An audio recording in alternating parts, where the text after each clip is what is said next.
여러분 안녕하십니까? 중국 문화 코드의 전가림입니다. 오늘은 제 12강 중국의 음식 문화 두 번째 순서 중국 음식의 4대 음식 그리고 8대 계통이 있습니다. 우리나라에는 그러한 특징이 없죠. 뭐 전라도 음식, 무슨 아마 경상도 음식, 그리고 어, 무슨 경기도 음식, 평양 음식 이렇게 지역별로 나누는데 중국은 땅덩어리가 넓은데 보통은 네 가지로 음식을 분류를 하고요.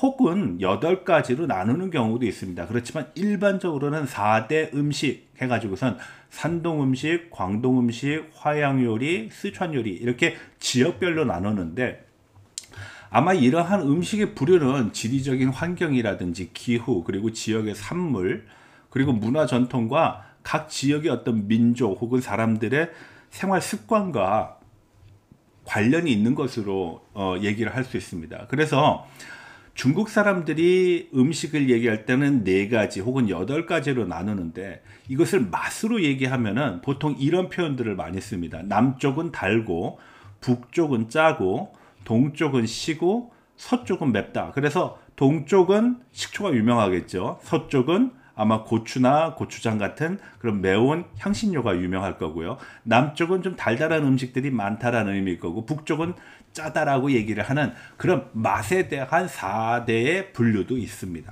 그러면 4대 음식의 기본적인 구분은 어떻게 하느냐?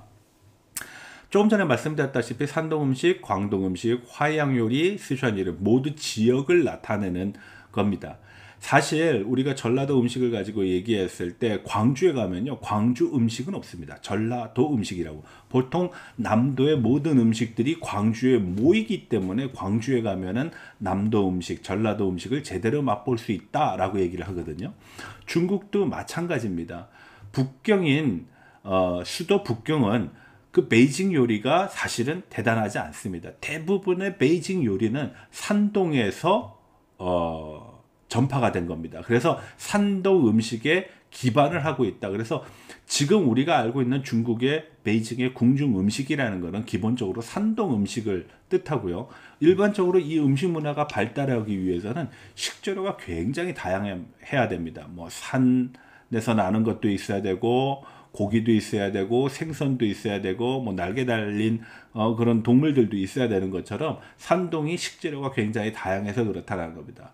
사천 역시도 그렇습니다. 근데 사천 요리는 우리가 잘 알다시피 맵고 얼얼한 요리가 유명하지요. 근데 대표적인 중국의 국민 음식이라고 얘기할 수 있습니다. 광동 음식은요. 보기 좋은 떡이 뭐 맛도 좋다라는 말과 같이 굉장히 아름답게 음식을 꾸며서 내어오는 것을 특징으로 하고 있습니다. 물론 지역도 남쪽이다 보니까 쌀 그리고 채소 그리고 해산물과 육류들을 다양하게 구할 수 있기 때문에 이러한 다양한 식재료 때문에라도 남방의 아주 대표적인 음식으로 자리 잡음을 할 수 있었고요. 그리고 또 화양 보통 이 화양 음식에 대해서는 썰이 여러 가지가 있습니다. 누구는 화양 요리를 집어넣기도 하고 누구는 절강성 요리를 집어넣기도 하고 좀 다르긴 한데 일반적으로는 화양 요리라고 화양이라는 지역이 소주, 하남성, 요 하북성 그 지역 근처를 얘기하게 됩니다. 중국 지도를 보고 하면은 상해에서 약간 서쪽이라고 생각을 하시면 됩니다. 여기도 물론 바다를 끼고 있고 큰 강인 양자강을 끼고 있기 때문에 수산물이 굉장히 풍부합니다. 그래서 수산물에 기반한 음식들이 많고요. 예전에 북경이 중국은 수도가 대개 두 지역이었었는데 물론 그 외에도 낙양이라든지 서안도 있었지만 남경과 북경이 경자를 쓰는데 경자가 일반적으로 수도를 뜻하거든요. 그래서 남경과 가까워서 궁중 음식 혹은 대형 연해 음식으로 이 화양 요리가 많이 사용이 됐습니다. 그래서 지금 중국 음식을 얘기할 때 4대 음식과 8대 계통이 있다. 누구는 8대 음식이라고 얘기하는 사람도 있습니다. 거기에는 이 밑에 나왔던 후난성은 좀 약간 매운 음식이고요. 얼얼하진 않습니다. 그냥 아주 톡 쏘는 매운맛이라고 생각을 하시면 되고요.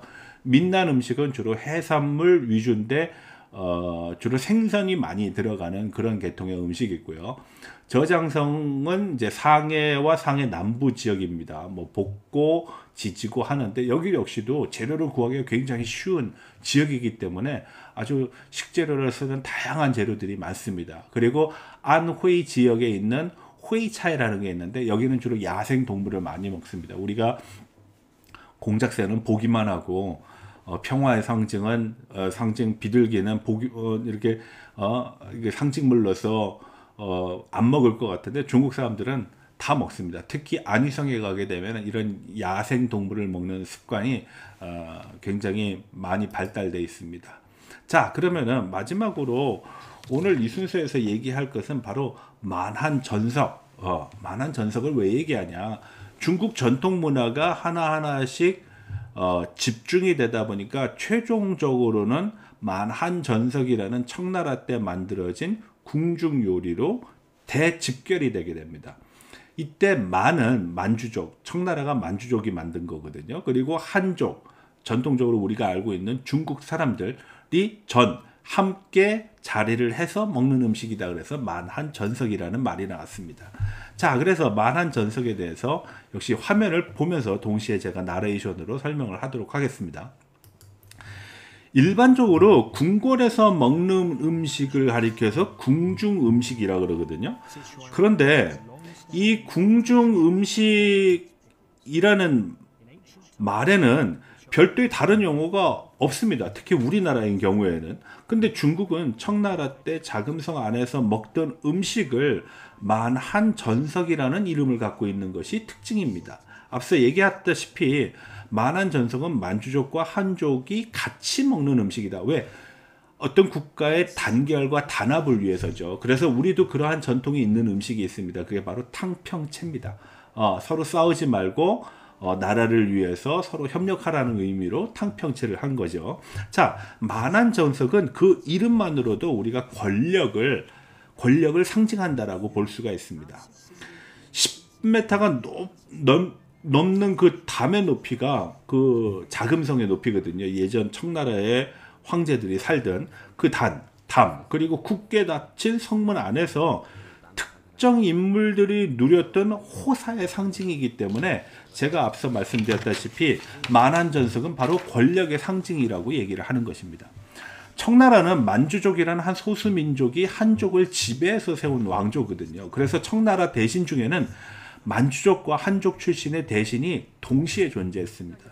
기록에 의하면 한족의 대신들은 주로 만주 요리를, 그리고 만주족 대신에게는 한족 음식을 차려준 그 설이 있는데 그 설은 바로 화합과 단결을 의미하는 거거든요. 서로 민족적인 갈등을 하지 말라는 의미에서 엇갈려서 줬다라는 거죠. 만한전석은 청나라 황실에서 베푼 대규모 연회를 일컬어서 하는 말인데요.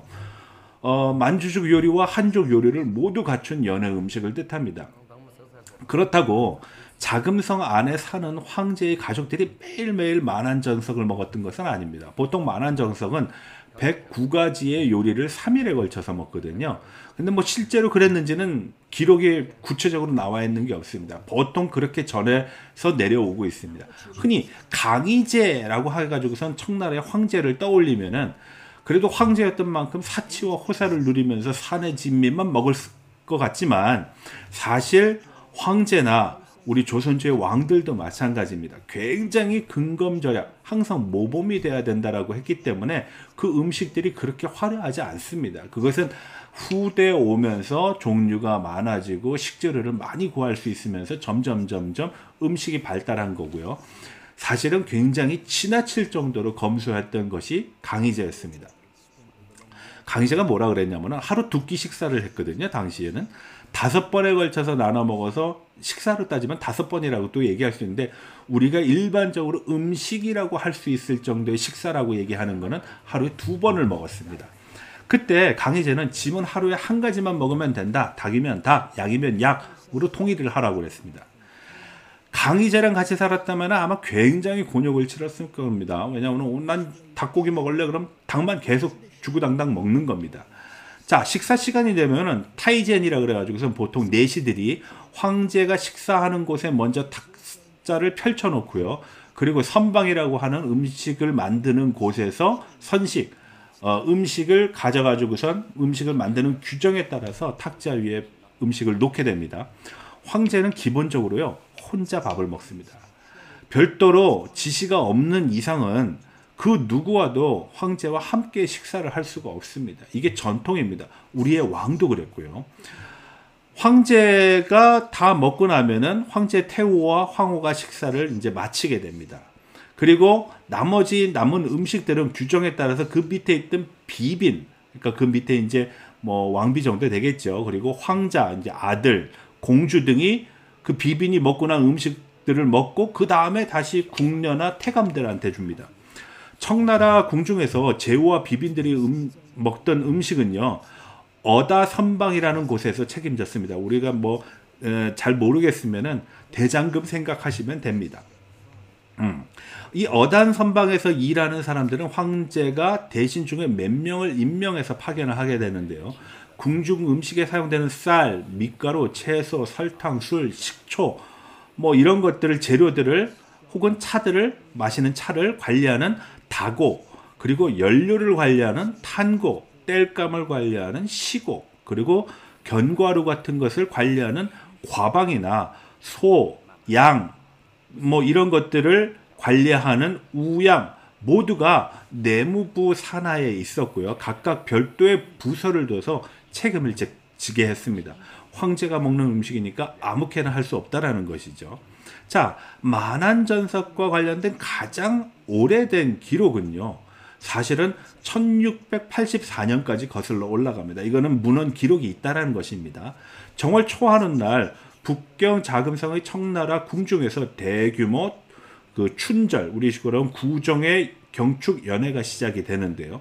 강희제는 춘절에 그 만석, 그러니까 만주족이 앉는 자리와 한석, 한족이 앉는 자리가 모두 있어야 된다고 분부를 했습니다. 그리고 한족 연회에 나가는 음식과 만주족 연회에 나가는 음식을 모두 한 자리에 모이게 해서 이게 바로 만한전석이 된 것입니다.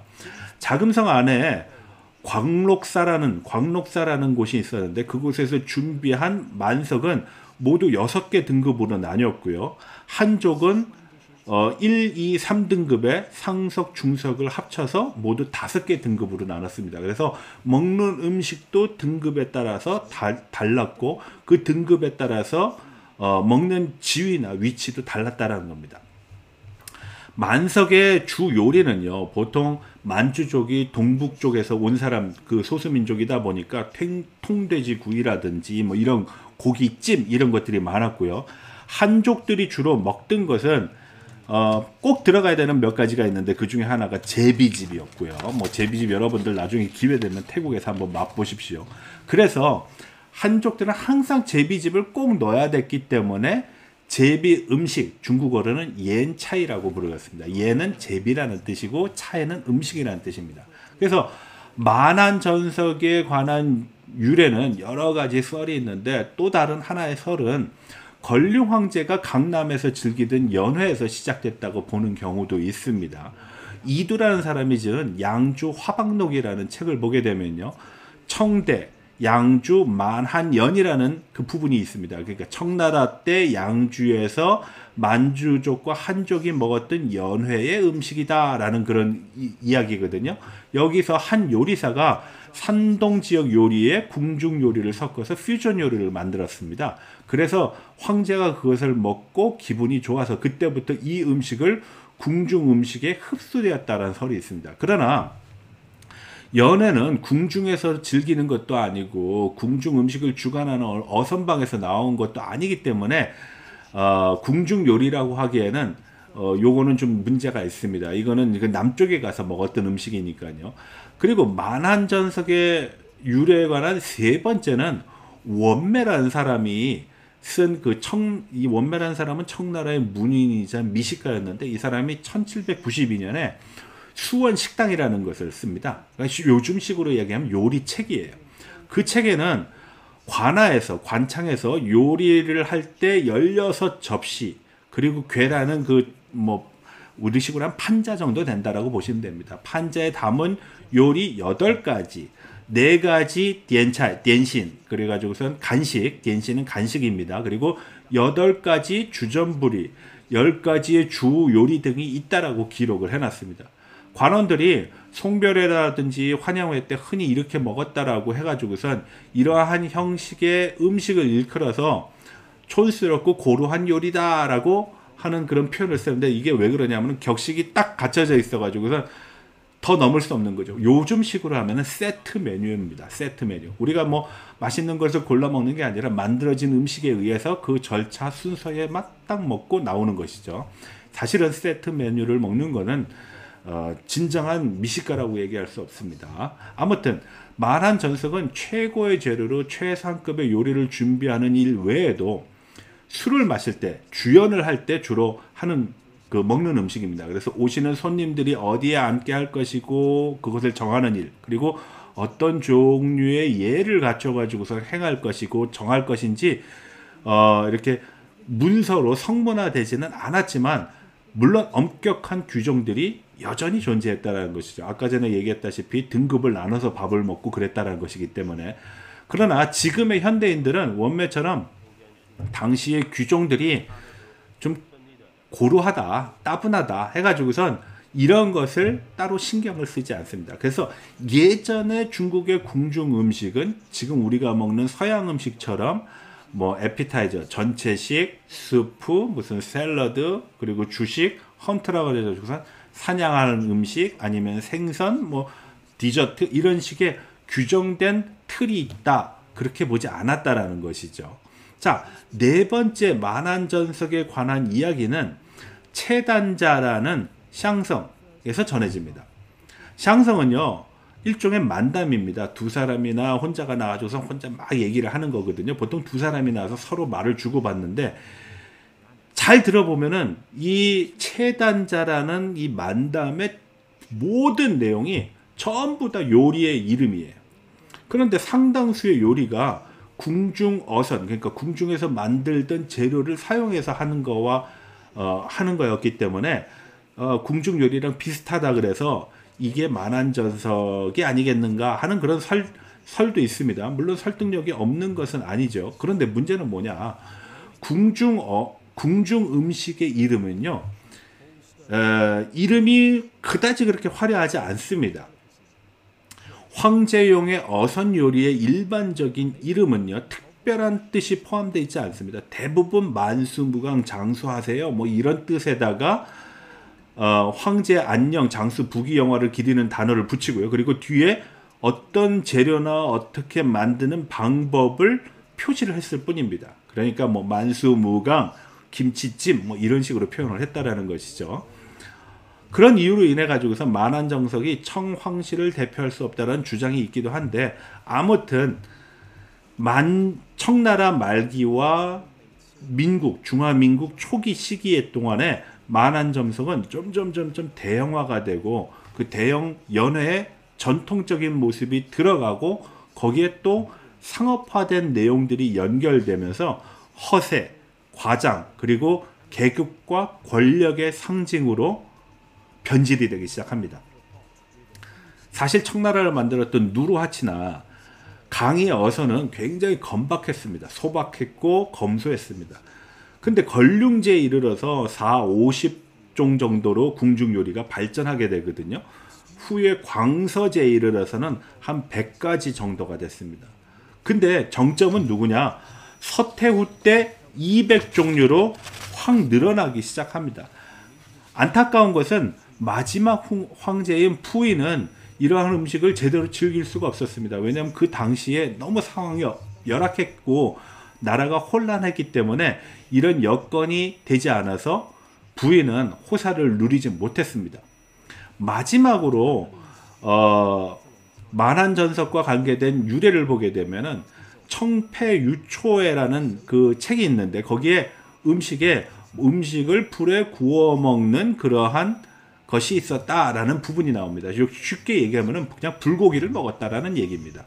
일반적으로 이 불고기를 고급스러운 연회로 보았는데, 제비집이라든지 상어 지느러미 같은 진귀한 음식 외에도 만주족의 특징인 통돼지고기, 돼지를 구워서 네모나게 썰어 놓은 음식, 네모나게 썬 거는 음양오행으로 설명했죠. 반듯해야 된다고. 그게 음과 양의 조화를 맞추기 때문에.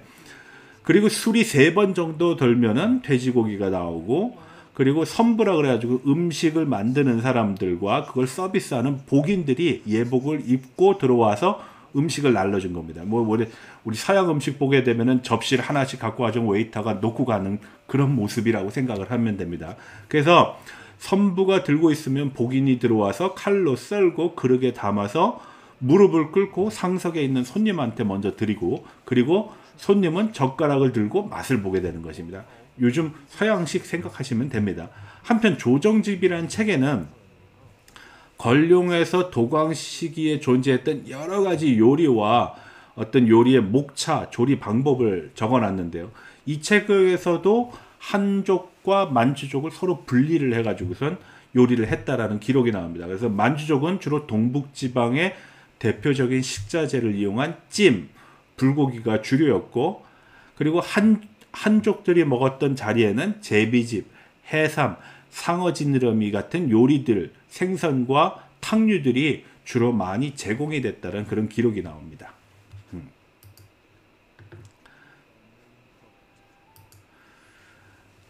그러면은 다음 시간에는 음식과 권력에 대해서 설명을 하도록 하겠습니다.